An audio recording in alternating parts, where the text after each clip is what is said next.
Before we recognize Senator Revilla, I was informed by one of our resource persons, Ms.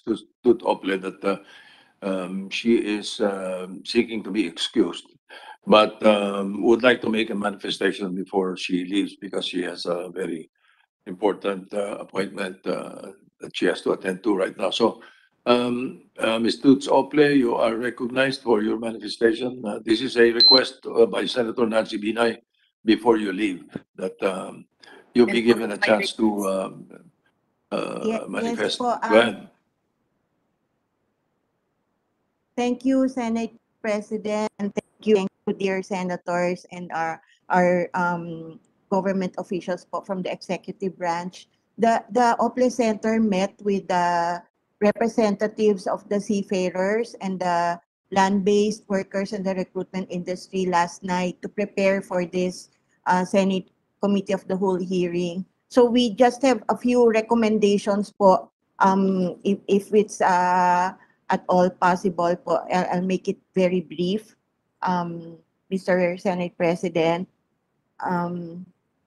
First of all po, we would like to seek the help of the government and also of the Senate. Please help us put overseas employment back on track. We have an 8.7% unemployment rate. There are employers who are willing to take in our workers and provide even COVID insurance for them. Ang balakid po is that, una, yung workers natin, walang makuhang passport. They have to travel minsan to Lawag, minsan to Gigaraw, just to be able to get a passport. So, yung passport shortage is one burden. Pangalawa po is yung vaccination. We would like to request that there be a vaccination program for both the land-based and the sea-based workers. Ito po ay posible because the recruitment industry and the manning agencies are well organized. We also have the AMOSUP, which is the biggest union of seafarers. Halos lahat po ng seafarers ay member ng AMOSUP. And AMOSUP has hospitals in Intramuros, in Iloilo, in Davao, and I think also coming soon in Bacolod. They have freezers, they have nurses of their own. Kailangan lang po talaga is that they be allowed to also have access to vaccines. Doon naman po sa land-based workers natin, the DOH has accredited OFW clinics with nurses also and vaccinators. And probably if DOLE will allow, and Secretary Vince is here and Secretary Galvez, we propose that the Occupational Safety and Health Center in Quezon City be converted into an OFW vaccine center because it's huge, it's well ventilated, and it's accessible by public transport. It can service the OFWs that have already been pre-screened by the employers. Ang problema po, yung foreign employers are asking, ano ba at talaga ang policy ng government nyo? Nalilito na kami. Walang predictability. But there's a competitiveness factor po kasi they don't want to consider na or yung dating kakompetensya natin, which are the Indians, the Bangladeshis, the Pakistanis, hindi na po nako-consider because of the variants. And they're looking at the Philippines. Para lang po may idea kayo, ang lowest paid seafarer, 1,000 US ang sweldo.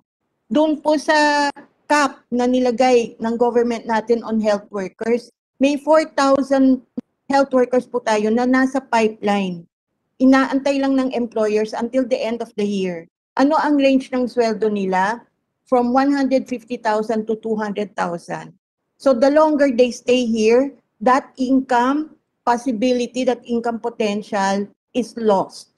And isang OFW na umalis and may decent trabaho naman and we have enough regulations to make sure that they have decent jobs, isang household na po ang katapat na hindi na kailangang maghintay ng ayuda sa gobyerno. So yun po yung isang panawagan namin. Yung pangalawang panawagan po namin, yung sa quarantine policy. Ang emergency leave po ng isang OFW from 14 to 15 days. 10 days siya naka-quarantine. Yung biyahe niya papuntang probinsya after quarantine, and then yung biyahe niya papuntang airport para makalipad, 2 days, minus 2 days na yun. So essentially, they have only 3 days pag emergency leave. Kung pwede po, tingnan na lang paano makatman lang yun ng 7 days. 7 days, i-test na, pauwiin na, i-home quarantine kung ayaw nyo na mas maaga. Yung isa pa pong tama po si Senator Risa, magpapasko na. Ang pag-file po ng vacation leave para sa Pasko, nag-uumpisa ng July. Ang vacation leave for Christmas ay 30 to 45 days. So, pero hindi po sila pwedeng maghintay ng September, October, November para malaman kung ano yung quarantine policy. Kasi yung pag-book pa lang po ng ticket, dahil sa 2,000 cap na arrivals, ang isang ticket na one-way po ngayon from the Middle East to the Philippines, umaabot ng 80,000 pesos. So, pinaplano po talaga lahat yan. Nagpapaalam sila. So, kung mananatili yung 2,000 cap and then yung 10 days na quarantine, ang kawawa naman po yung mga OFWs. Feeling na nga nila sila yung unwelcome modern day heroes eh. And sa IATF po, masakit po sa amin na marinig, may narinig po kami na may nagsabi from IATF na baka naman pekehin nila yung vaccination cards nila. Hindi po ganyan yung OFWs natin. Ang dami po dyan. Ang tatagal na sa mga employers, bakit naman nila i-jeopardize yung trabaho nila para mangpeke ng vaccination card? Please repose naman trust in your own kababayan. If we allow the senior citizens na may 2 vaccination to go out, if we allow foreign investors na may 2 vaccination to come in without quarantine, why are we discriminating against OFWs, lalo na yung mga may 2 vaccination na, and saying that, baka peke yung vaccination cards nila. Madali lang naman po yun. And kaya nga po humihiling kami ng dialogue with IATF. Unang-una po, the employers can submit to the POLO yung list ng employees nila na vaccinated na. Pangalawa po, yung vaccination cards nila can be uploaded dun sa balik manggagawa system. Which means, hindi naman ibig sabihin, pag wala kang vaccination, hindi ka na makakauwi ng bansa ever. But at least alam ng bansa natin kung sino sa mga papauwi ang may double na vaccination. There are ways of doing this. Let us not wait for the WHO to issue yellow cards or for the whole world to agree on a process of validating vaccinations. Do it bilaterally. We have enough bilateral labor agreements with joint commissions that can discuss this. We also have associations of foreign employers, their staff, and then the foreign counterpart agencies that we can tap. So we don't have to begin from zero. Yung last na lang po namin, para lang po alam din ng ating mga senators, we're looking for policy coherence. You are all working so hard to create a department for OFWs, and yet your constituents cannot come home, and those who wish to live cannot go abroad. So, minamadali po natin yung department, pero ang dami pong unresolved issues na hindi na makakahintay sa department na yon. So, we are looking for policy coherence na sana mag-agree po tayo na overseas employment is just as important as local employment. Yung the enemy of perfect is good eh. You already have employers waiting for our workers, and there are enough health protocols. Just to cite an example po, by August sa Saudi Arabia, pag unvaccinated yung worker, hindi pwedeng mag-report sa company. Ganon sila kahigpit. Tapos sa Singapore, 21 to 28 days, naka-quarantine po yung incoming foreign workers regardless of nationality. Paid for by the employer. Para lang to make sure na they are also protected doon. Every country has, hindi lang tayo yung nag-iingat. Lahat po ng bansa nag-iingat. So yun lang po, gusto lang po namin ipaalam sa IATF. May mga plano po yung overseas employment sector na baka pwedeng upuan namin with Secretary Galvez, Secretary Duque, and Secretary Vince Dizon.